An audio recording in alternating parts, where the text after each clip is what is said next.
They say numbers don't lie, but what if I told you they sometimes do?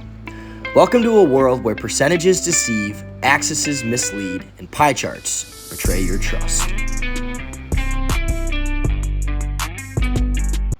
Hey everyone, my name's Danny Tomaso, and today we're diving into the world of sneaky statistics. How data can look legit, but secretly twist the truth. Whether it's a flashy news headline or a social media post gone viral, misleading stats are everywhere. And the worst part, it's designed to fool you. By the end of this video, you'll be spotting statistical scams like a pro. So grab your magnifying glass and join me as we uncover the sneaky tricks that make numbers say whatever someone wants them to.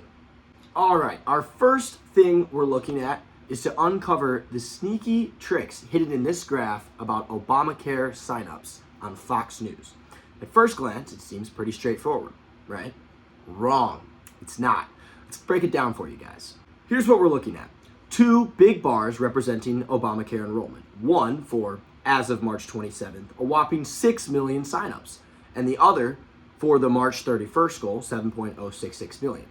But wait, doesn't it look like the difference between these two numbers is massive? Spoiler, it's not. Look at the y-axis, or should I say the lack of it. There's no baseline starting at 0. Instead, the graph starts somewhere around 5.8 million, which makes a 1 million difference look massive. If these were scaled properly, the bars would be almost the same size or very close to each other. Pretty sneaky. They've stretched the height way out of proportion, and a casual viewer might think the gap is enormous, but the actual numbers tell a completely different story, and that is dangerous. So why would they present it like that? The goal here isn't to inform, it's to influence. By making the difference look exaggerated, it might lead viewers to think Obamacare is falling short of its target, even when it's pretty much on track. This kind of presentation can shape opinions based on incomplete or distorted information. All right, folks, picture this. You're walking through the mall and an ad catches your eye. It promises that a pair of sneakers can tone your butt 28% more and make your hamstrings and calves work 11% harder just by walking. It sounds like a miracle, right? Wrong. Let's lace up and run straight into this misleading marketing mess. Reebok Easy Tone shoes not only look fantastic, they'll help make your legs and butt look great too. It's the shoe proven, dude, to work your hamstrings and calves up to 11% harder and tones your butt up to 28% more than regular sneakers just by walking. Excuse me. I take it you agree? Reebok Easy Tone with balance ball inspired technology. Better legs and a better butt with every step. That's the ad that started it all. Reebok claimed their magical sneakers can give you a gym-worthy result just by strolling around. But those impressive numbers, spoiler alert, they're completely fake, made right out of thin air.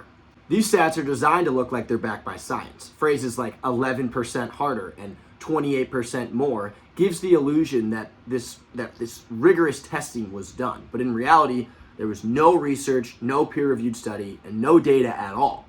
Just some marketing execs with a flair for big numbers. Now, here's the twist though.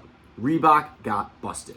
Not only were they fined millions of dollars, but they also had to remove the false claims from their campaign. So that's just a reminder that misleading stats can have real world consequences for the company and for the consumers that fell for it.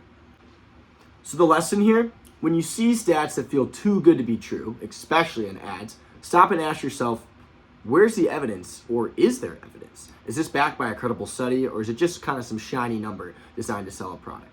Don't let fancy percentages fool you into opening your wallet.